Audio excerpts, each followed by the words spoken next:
keberadaan Mapala sejauh ini.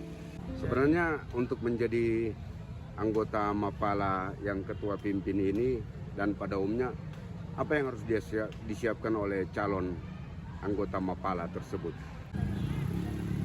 Sebenarnya untuk menjadi anggota Mapala yang ketua pimpin ini dan pada umumnya apa yang harus disiapkan oleh calon anggota Mapala tersebut? Jadi untuk Mapala Motolomoyo sendiri dalam proses perekrutan anggota dalam mempersiapkan kegiatan pendidikan dasar, jadi calon peserta itu pertama-tama akan mengambil dan mengisi formulir yang telah disediakan panitia. Jadi di dalam formulir ini terdapat data-data yang wajib diisi, misalnya nama calon peserta, kemudian informasi mengenai orang tua, nomor-nomor yang bisa dihubungi selain nomor pribadi, dan juga ciri-ciri fisik, ciri-ciri khusus yang bisa diisi di formulir, bahkan sampai riwayat penyakit, termasuk fobia, itu juga diisi di dalam formulir yang disediakan oleh panitia. Ketika calon peserta atau calon anggota sudah mengisi formulir, maka calon peserta akan diarahkan untuk mengikuti seleksi-seleksi sebelum mengikuti pendidikan dasar. Ada tes? Ada tes seleksi. Apa itu? Untuk tes seleksi itu ada kurang lebih 4. Jadi pertama adalah tes kemampuan dasar. Tes kemampuan dasar ini menguji pengetahuan para calon anggota mengenai apa sih pecinta alam itu. Baru yang kedua ada tes fisik.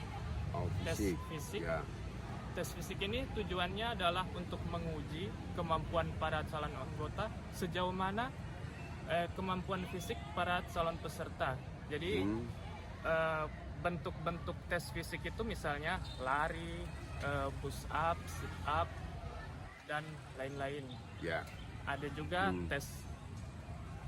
selain tes yang tadi itu, selain tes renang dan push up, ada juga tes renang. Jadi akan diuji kemampuan renang para calon peserta. Kemudian ada juga tes kesehatan. Nah, tes kesehatan ini sebenarnya untuk menguji, untuk mencari tahu seperti apa kesehatan para calon peserta ini. Yang dikhawatirkan itu riwayat penyakit yang memang tidak diisi di formulir.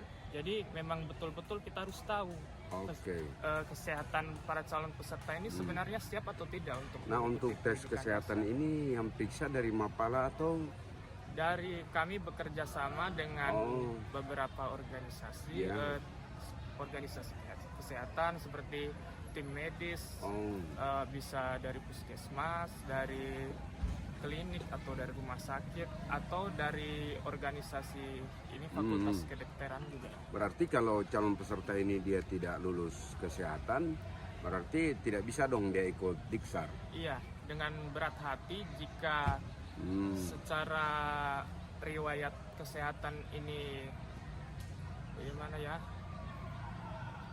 Tidak memenuhi syarat. Tentu kami akan mendiskualifikasi, mengeluarkan dia dari calon peserta. Nah, untuk psikologi kan bisa kesehatan dia lolos, tapi kalau peserta ini juga dites psikologinya. Iya, itu tes psikologi ini masuk di dalam tes wawancara. Jadi tes wawancara itu ada dua, ada tes secara rohani dan juga secara psikologi.